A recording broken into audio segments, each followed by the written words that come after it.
Halo sahabat Biomedical Engineering, selamat datang di kuliah kita kali ini. Pada kesempatan ini kita akan membahas salah satu teknologi pencitraan medis yang sangat penting dalam dunia kedokteran modern, yaitu MRI atau Magnetic Resonance Imaging. MRI bukan hanya sekedar mesin besar yang sering kita lihat di rumah sakit, tetapi merupakan hasil perkembangan panjang dari fisika, teknologi, dan kebutuhan medis. Mari kita mulai dari awal dengan menjawab pertama pertanyaan yang paling mendasar.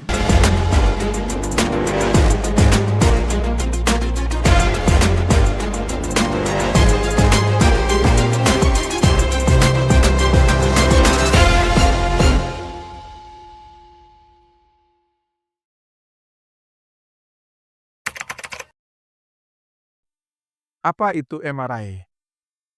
MRI adalah teknik pencitraan medis yang menggunakan medan magnet kuat dan gelombang radio untuk menghasilkan gambar organ dan jaringan di dalam tubuh manusia.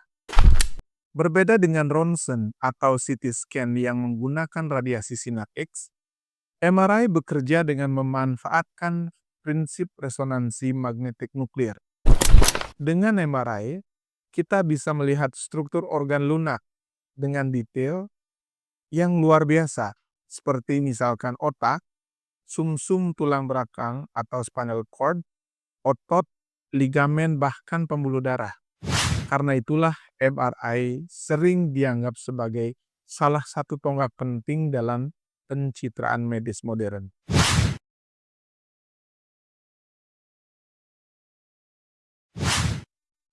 Mari kita lihat sekarang sejarah dari MRI.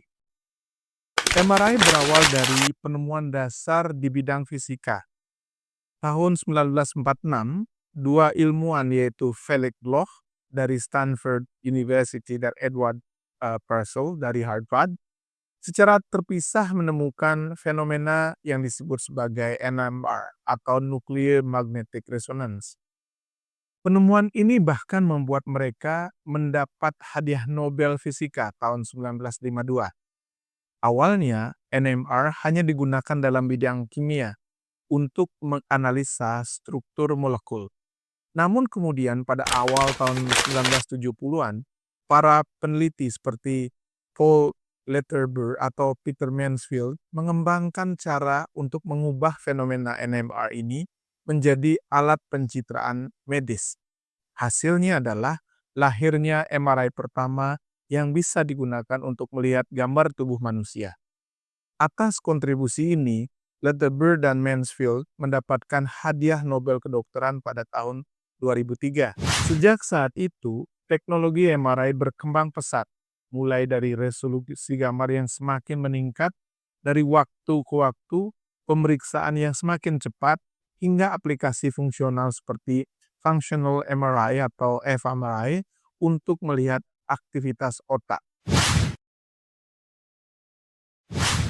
Prinsip kerja dari MRI. Kita lihat seperti apa prinsip kerja dari MRI ini. Tubuh manusia sebagian besar terdiri dari air, terutama atom hidrogen. Molekul air punya atom hidrogen dan oksigen. Nah, di dalam setiap atom hidrogen ada inti proton. Proton ini bersifat seperti magnetik kecil. Ketika seorang masuk ke dalam mesin MRI, medan magnet yang sangat kuat, biasanya berkisar antara 1,5 hingga 3 Tesla, akan membuat proton-proton di tubuh sejajar dengan arah medan magnet. Kemudian, mesin MRI mengirimkan gelombang radio dengan frekuensi tertentu. Gelombang ini membuat proton keluar dari keseimbangannya. Saat gelombang radio dihentikan, proton kembali ke posisi semula. Dan proses itu mereka memancarkan sinyal atau eksitasi. Sinyal inilah yang ditangkap oleh koil penerima atau radio coil di mesin MRI, lalu diproses dalam sebuah komputer menjadi gambar. Hal ini membuat MRI luar biasa adalah kemampuan untuk memodifikasi parameter sehingga bisa menonjolkan perbedaan antar jaringan. Kita mengenal istilah T1 weighted imaging, T2 weighted image, dan berbagai jenis kontras lainnya. Dengan ini, dokter bisa melihat perbedaan antara jaringan sehat, jaringan yang sakit, misalkan tumor, ataupun inflamasi.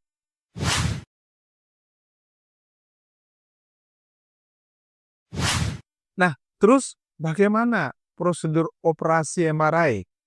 Kita akan membahas tentang bagaimana prosedur MRI yang dilakukan di rumah sakit. Biasanya, pasien diminta melepas benda logam seperti perhiasan, jam tangan, atau ikat pinggang yang terbuat dari metal. Hal ini dikarenakan medan magnet MRI bisa menarik benda logam tersebut dengan sangat kuat. Pasien lalu diminta berbaring di atas meja pemeriksaan yang disebut gantri, yang kemudian masuk ke dalam bor atau tabung magnet. Selama pemeriksaan, pasien harus berbaring diam. Waktu pemeriksaan bervariasi, tergantung dari diagnosis yang diinginkan dokter, bisa antara 15 menit hingga 1 jam tergantung dari bagian tubuh mana yang akan dipindai. Selama proses, pasien akan mendengar suara seperti ketukan keras, itu berasal dari perubahan gradien magnet. Karena itu, biasanya pasien diberikan earplug atau headphone. Untuk kasus tertentu, dokter mungkin menggunakan zat kontras, biasanya berbahan dasar gadolinium, yang disuntikkan ke pembuluh darah agar gambar jaringan bisa terlihat lebih jelas. Setelah pemeriksaan selesai, pasien bisa langsung beraktivitas seperti biasa, kecuali ada prosedur khusus dari dokter.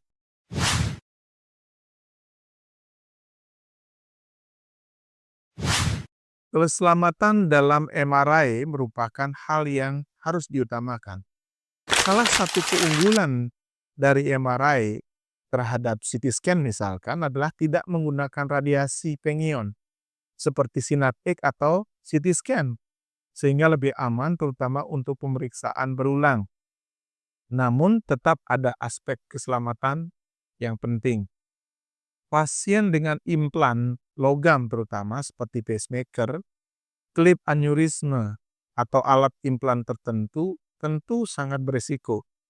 Medan magnet MRI bisa mengganggu fungsi alat atau bahkan menarik logam tersebut.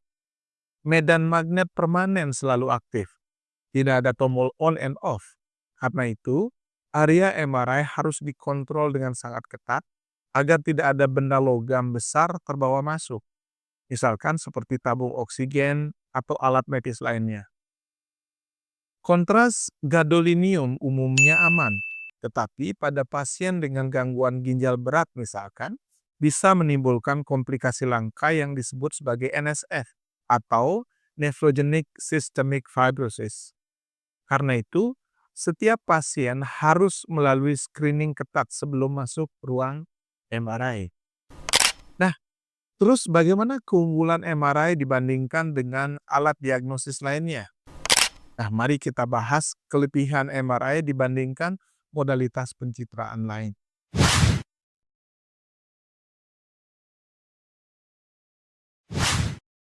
Detail jaringan lunak yang sangat tinggi bisa ditangkap oleh MRI.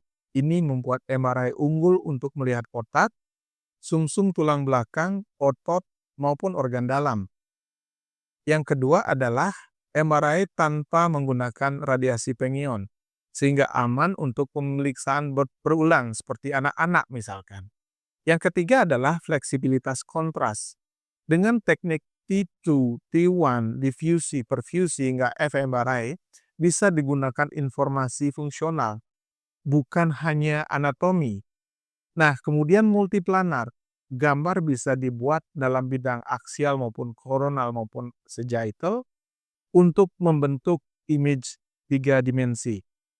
Namun demikian, MRI juga mempunyai kelemahan, terutama dengan biaya yang tinggi. Karena memang modalitasnya mempunyai harga yang sangat mahal, baik pembelian maupun perawatannya. Walau pemeriksaan relatif lama, pasien harus berbaring diam dalam waktu yang cukup panjang. Ini menjadi kelemahan dalam MRI. Kemudian dia tidak cocok untuk semua pasien. Mereka yang punya implan misalkan, ataupun klaustrofobia mungkin tidak bisa diperiksa dengan nyaman. Yang selain itu sensitivitas terhadap gerakan. Sedikit saja gerakan bisa saja membuat gambar dari MRI itu blur sehingga tidak bisa digunakan untuk mereka yang tidak bisa diam. Sebagai penutup, sebagai sebuah kesimpulan, MRI adalah salah satu inovasi terbesar dalam dunia kedokteran modern. Dengan memanfaatkan prinsip resonansi magnetik, kita bisa melihat tubuh manusia dengan detail yang luar biasa, tanpa perlu operasi atau radiasi yang berbahaya. Bagi mahasiswa kedokteran, pemahaman MRI ini sangat penting untuk bisa menafsirkan hasil pemeriksaan dengan tepat. Sementara bagi mereka mahasiswa biomedical engineering, memahami prinsip kerja ke teknologi di balik MRI ini akan membuka wawasan tentang bagaimana fisika, teknik, dan kedokteran bisa berpadu untuk menyelamatkan nyawa manusia.